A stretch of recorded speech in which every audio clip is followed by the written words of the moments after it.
Sebuah bus Poharyanto bernomor polisi B7156 VGA, menabrak pembatas jembatan hingga bus tersebut nyaris terjun bebas ke dalam sungai.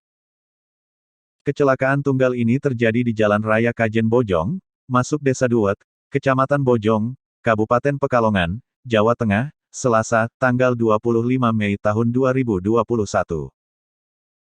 Kecelakaan tunggal ini, indikasi sopir bus bernama Nur Holis, warga Celengan RT 4, RW 2 Lopait, Kecamatan Tuntang Kabupaten Semarang, kata Kanit Laka Satlantas Polres Pekalongan Ibda Maman saat dihubungi Tribun Jateng, siang.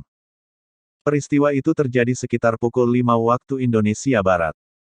Akibat sopir mengantuk tersebut, kendaraan kemudian hilang kendali dan median jalan lalu menabrak jembatan.